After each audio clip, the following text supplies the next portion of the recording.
Hello everyone, today we will be studying about the operant conditioning theory by the Skinner in the year 1938.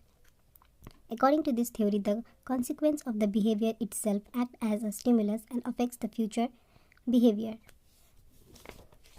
The Skinner described four basic types of the operant conditioning. The first is positive reinforcement.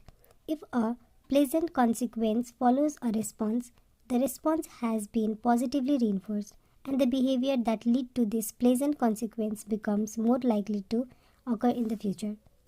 For example, if a child is given a reward such as the toys for behaving well during the first dental visit, she is more likely to behave well during the future dental visits.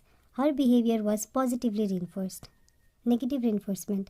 The negative reinforcement involves the withdrawal of the unpleasant stimulus after a response. Like positive reinforcement, the negative reinforcement increases the likelihood of a response in the future. The example includes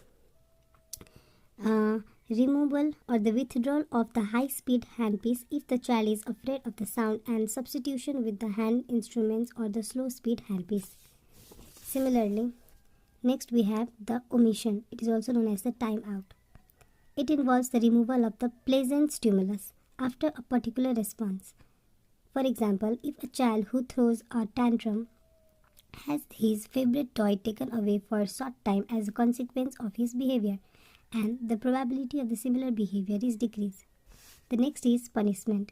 It occurs with an unpleasant stimulus is presented after a response. This also decreases the probability of that behavior that prompt the punishment will occur in the future.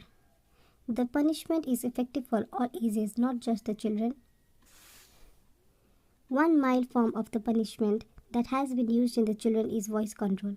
Voice control involves the speaking to a child in a firm voice to gain his or her attention, telling him that his present behavior is unacceptable and directing him to how he or she should behave. This technique should be used with a care, and the child should be immediately rewarded for an improvement of his behavior.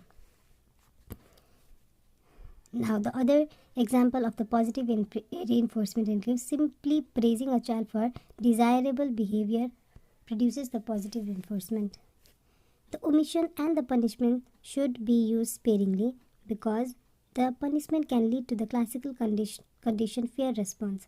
When the punishment is used, both the fear and the anger sometimes result. The merits of the operant conditioning.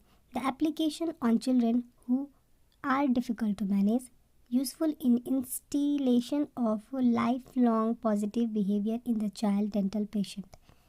Similarly, the demerit includes the overemphasis on the use of the negatively reinforcers and the punishment on dental clinic. Summary is here the positive reinforcement, the pleasant stimulus S1 and unpleasant stimulus S2. In the positive reinforcement or the reward, the pleasant stimulus is presented. In the omission or the timeout, the pleasant stimulus is withdrawn. In the negative reinforcement or the skip, the unpleasant stimulus is withdrawn. Similarly, the punishment, the unpleasant stimulus is presented.